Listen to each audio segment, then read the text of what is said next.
Assalamu alaikum.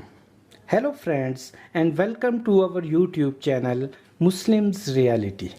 दोस्तों, साम्राज्यी कुव्वतों और उनके एजेंटों ने इस्लाम दुश्मनी के बायस मुसलमानों की ऐसी तस्वीर कशी की है जिससे इस्लाम के मुताल्लिक इंतहाई मनफी तसव्वुर उभरता है और इसे तसलसल के साथ मीडिया के ज़रिए ज़बरदस्ती मुसल्लत किया जा रहा है।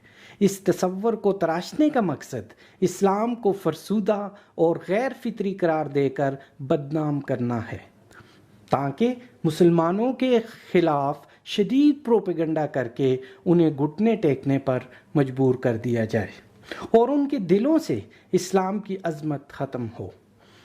हालात पर सरसरी नज़र रखने वाला शख्स भी जानता है कि मौजूदा सूरत हाल जिन वाक़यात व हादसात के नतीजे में रोनुमा हुई है उनका वाज़ेह तौर पर आगाज़ 21वीं सदी ईस्वी के पहले साल 2001 में पेश आने वाले 9/11 के हादसे से हुआ है, जिससे बढ़कर मुसलमानों के लिए नुकसानदेह साबित होने वाला वाक़या कोई गुज़िश्ता चौथाई सदी में पेश नहीं आया।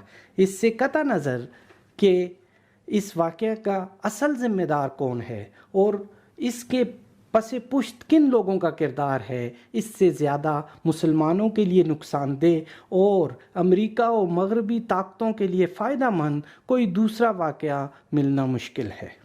इस वाक़े के 24 घंटे बाद ही मुसलमानों को बरमला, दहशतगर्द और इंतहा पसंद करार देकर हर बुराई का रुख मुसलमानों की जानिब कर दिया गया और इसके बाद तो फिर बहुत कुछ हुआ। कितने ही इस्लामी ममालिक की ईंट से ईंट बजा दी गई, कितनी कानूनी हुकूमतों का तख्ता उलट दिया गया, आलम इस्लाम को मैदान जंग बनाकर अपने असलहा की खपत का इंतज़ाम किया गया। वतन अज़ीज़ पाकिस्तान जैसे मुल्कों के हालात पर नज़र डालें तो वहाँ भी दहशतगर्दी का इस्तेमाल दो धारी तलवार के तौर पर किया गया। हर तरफ नुकसान भी मुसलमानों का और मुजरिम दहशतगर्द इंतहा पसंद भी वही करार दिए गए। नाजरीन, आइए हम इंसानी तारीख़ के चंद वाक़यात पर नज़र डालते हैं कि माजी में कौन लोग इंतहा पसंदाना नज़रियात पर अमल पैरा होकर दहशतगर्दाना सरगर्मियों से इंसानियत का खून कर चुके हैं।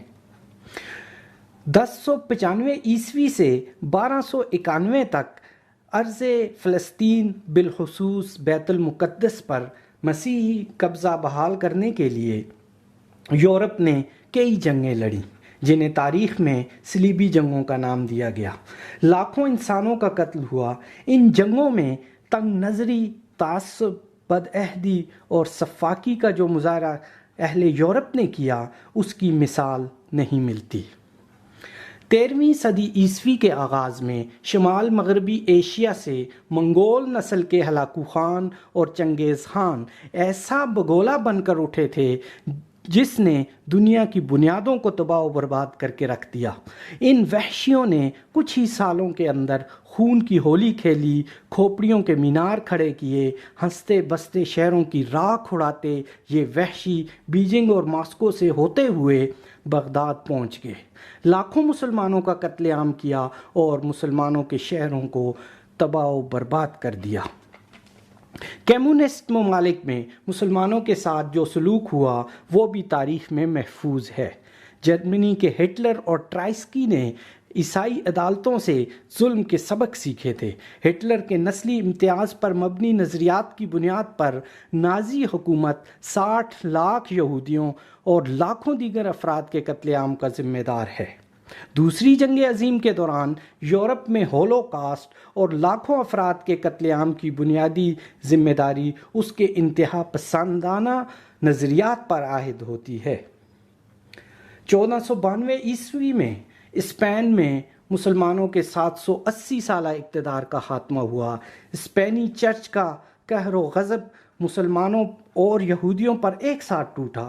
हज़ारों मुसलमानों और यहूदियों को प्यासा भूखा रख कर मारा गया। ईसाइयों ने अपने इशाती मुहिम के दौरान सिर्फ यूरोप में 70 लाख से 1.5 करोड़ तक इंसानों का खून बहाया।